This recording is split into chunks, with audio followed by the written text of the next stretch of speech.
Presidential candidates Nikki Haley and Ron DeSantis have now traded jabs with each other over who the, quote, establishment candidate is after Haley received a huge endorsement Tuesday. Nikki Haley gained the financial backing of Americans for Prosperity Action, which is a powerful, influential political network associated with the billionaire Charles Koch. They and the other remaining candidates, however, still face the challenge, of course, of defeating the front runner, I should say, the former president. Sources tell CNN the former president's advisors believe Iowa could be a wild card, with the former president potentially falling short as he did in 2016. The focus is also on New Hampshire, where independents can, of course, vote in the primary. CNN's latest polling shows the former president is maintaining a lead in the state, but our next guest, who has been campaigning in New Hampshire extensively, has also seen a rise in support there. Joining me now is 2024 candidate and former New Jersey Governor Chris Christie.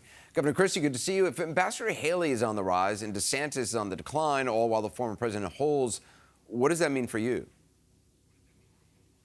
Yeah, I'm on the rise too, as your poll just showed. I think we're both benefiting, both Governor Haley and I, from Ron DeSantis and Vivek Ramaswamy's drop.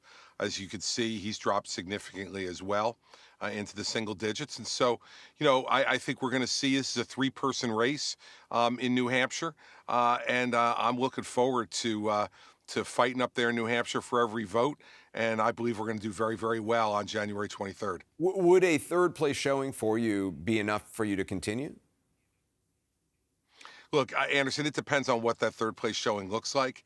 Is it, what's the margin, all the rest. So, how about this? We've got, about 8 weeks to go before we get there. How about we wait to see what happens? I'm pretty good at this. I've been around for a while. And I'll know whether what I've done is good enough or not to continue. But I absolutely anticipate it will be. I see us on the rise, and we're going to continue to do well because, Anderson, look, we're the ones speaking the truth in this race. We've been speaking the truth about Donald Trump. Ron DeSantis won't speak about Donald Trump much at all. And Nikki Haley was in South Carolina 2 days ago saying that for some reason, drama seems to follow him. Well, that is trying to make Donald Trump out to be an innocent victim, when in fact, I could tell you why drama follows him, because he creates it. He creates chaos and drama by lying to the American people about the results of the 2020 election, by trying to steal that election, by being indicted 4 times. There's no mystery as to why drama follows him. And I think that's just a way of someone trying to sound like they're being critical of Donald Trump, but not too critical because they don't want to criticize him. That's just not the way to run to beat someone. That's running for second place. As we mentioned, Nikki Haley obviously got this big endorsement by the organization funded by Charles Koch. That prompted DeSantis to blast her as the establishment candidate. How do you see it? And can you, it's a lot of money. Obviously, it's a big boost for Nikki Haley. Well, look, good for her. Everyone's out there trying to get endorsements and help, and I'm doing the same thing, and good for her. Congratulations on getting that support. I think that's great for her. I don't think that voters in New Hampshire give a darn about who Americans for Prosperity supports. That's not the way they're going to determine their vote. Frankly, I think the way New Hampshire voters are going to determine their vote is who's telling them the truth, who is telling them the same thing in New Hampshire that they say in Iowa. And this is a big problem for Governor Haley on the abortion issue. She has been out there saying, let's not divide the American people anymore. This issue is too divisive. We should leave it alone. And then she goes to Iowa, where she's sitting at a very conservative forum in front of Bob Vander Plaats, and says she would sign a 6-week ban on abortion. Look, what really is the truth? Which one are you for? I make it very clear. I would not sign a 6-week ban on a national ban on abortion. And the reason I wouldn't is twofold. One, we've been fighting for 50 years in this country to say the Supreme Court took these decisions away from the people of our country and put it in the hands of 9 justices on the court. Now Dobbs returned that to the people. I want to keep it with the people. Yeah. Governor Haley wants to return it to politicians. Look, Anderson, all you need to do is look at the House trying to pick a speaker and the Senate trying to do simple military promotions. Do you want to put the question of human life in the hands of those folks? I'd rather have the people of all 50 states make their own decision. Governor Haley's now taken the position she wants a 6-week ban on abortion.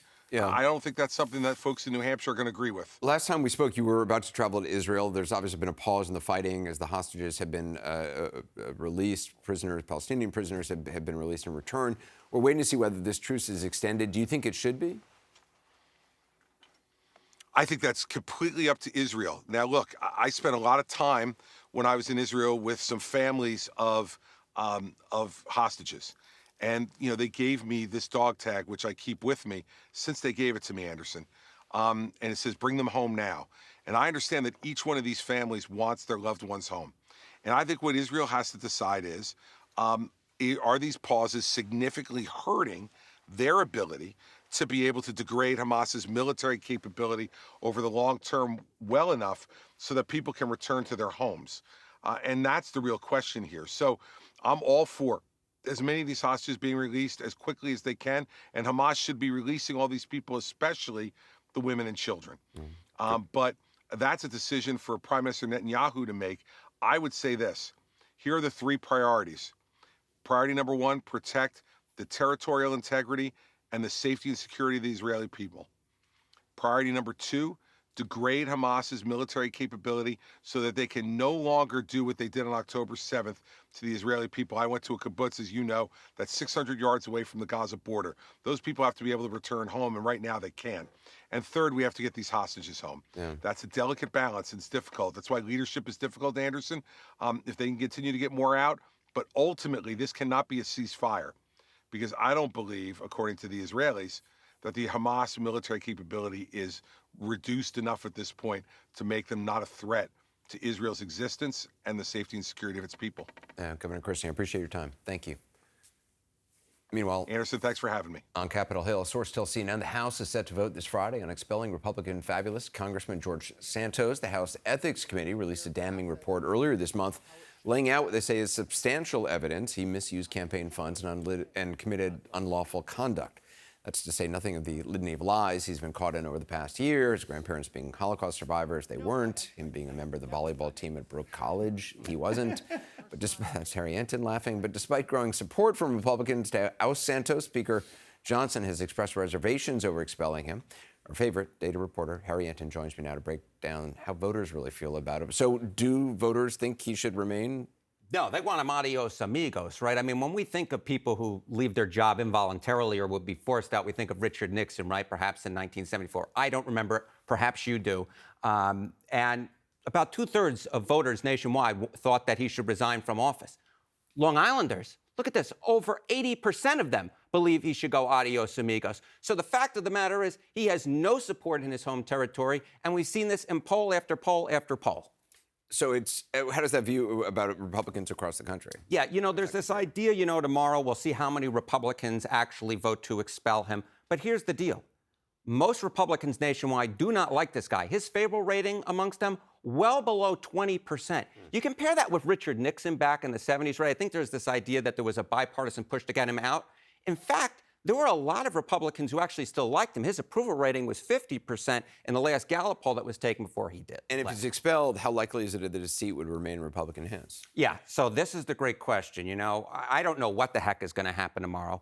And I don't know what would happen if he does, in fact, get expelled. If we look at the history of the voting patterns in New York's 3rd District, yes, Joe Biden won that seat by about 8 percentage points. But it wasn't just George Santos who won back in 2022. In fact, the Republican candidate Joe Pinion for United States Senate won there by 4 points. So if the Republicans who are worried, hey, if we get rid of him, would that necessarily mean we lose a seat? I would say not necessarily. Republicans have been doing really well in special elections and elections since Joe Biden was elected out on Long Island. It would be a very interesting race, to say the least. Harry Enten, thanks very much. Thank you. Adios, amigos. Adios, amigos.